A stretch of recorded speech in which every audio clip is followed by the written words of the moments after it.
Nissan je kroz godine imao legendarne automobile. Nissan Skyline GTR, 350Z, 370Z, 200SX, 300ZX itd. Svi ti automobili bi bili kifla da nije bilo legendarnih motora. Ti legendarni motori su bili toliko dobri da se kroz godine nisu puno mijenjali, pa su našli svoj put i u SUV gamu. Tako smo u Nissan Patrolu recimo imali motor koji je bio razvijen u Skyline. Tako smo u Muranu imali motor koji je bio razvijen u 350Z-u. Danas imamo razloga za slavlje jer se pojavio još jedan takav legendarni motor, odnosno motor koji će ući u legendu, on se nalazi u ovome. Nissan Qashqai 1.3 Turbo.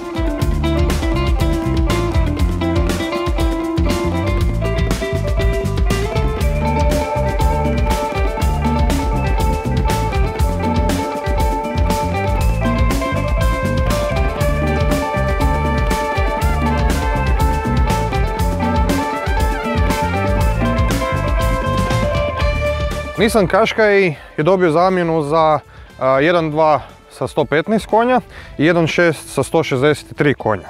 Radi se o 1.3 turbo motoru, benzinskom naravno, koji dolazi s otprilike pola litre na 100 km manjom potrošnjom, ali nudi puno više momenta. 1.3 turbo benzinac dolazi sa 140 konja ili 160 konja. Po čemu je ovaj motor poseban? Downsizing benzinci s kojima su nas svi trovali, ove sa 3 cilindra i tako dalje, su uglavnom bili anemični po performansama. Razlog toga je ako želite da auto ima jako niske emisije CO2, morate mu zatvoriti benzin i onda izgubite performanse.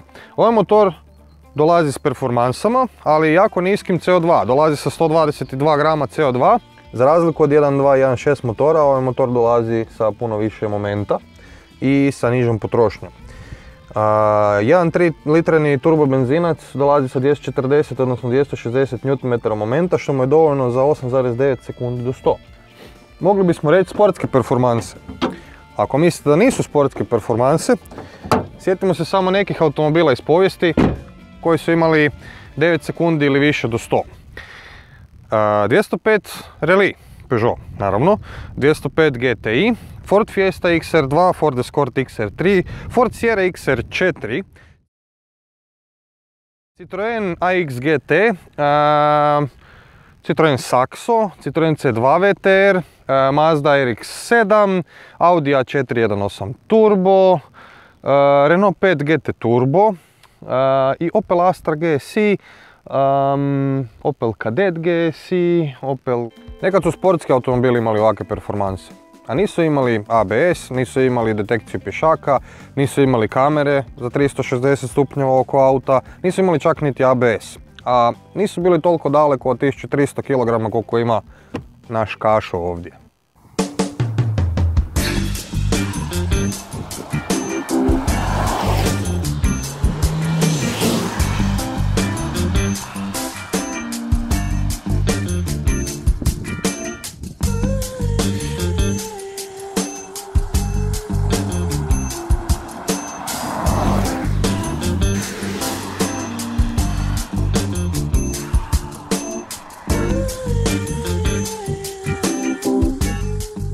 Jedna od najpoznatijih kvaliteta Qashqaia je bio upravo njegov ovijes.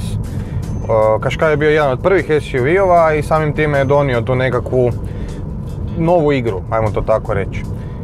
Nemojte napraviti grešku i kod kupnje Qashqaia uzeti velike kotače sa niskoprofilnim gumama jer ćete ubiti upravo ono gdje je on najbolji, a to je udobnost. Sa niskoprofilnim gumama postane kudikamo bučniji i počne nabijati po grabama, a to definitivno ne želite. Što se tiče voznih osobina, povratne informacije sa ceste se filtriraju poprilično, međutim i dalje ostaju u nekakvom tom doticajnom dijelu da možete shvatiti šta se ispod prednjih kotača dešava i gdje vam je stražnjica. Qashqai je automobil koji je poprilično krut i lake građe, što znači da su mogli za sav taj uštrb na težini napraviti dodatnu zvučnu izolaciju.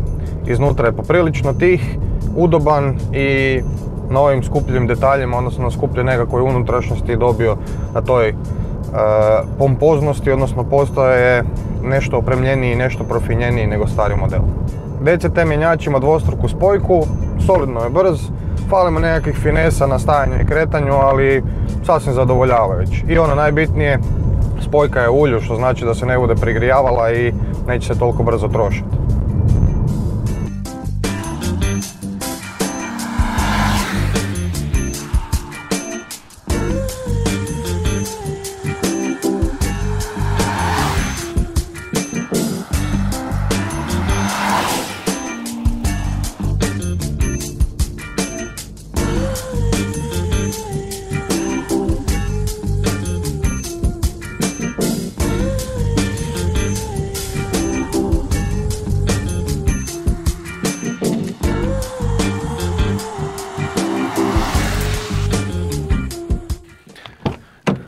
Desni model je Tekma.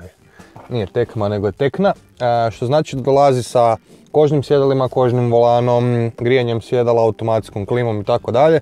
Cijelim čudesima sigurnosne opreme, poput praćenja prometne trake i automatskog parkiranja. A dobijemo i panoramski krov. Cijena svega toga skupa je 240.000 kuna.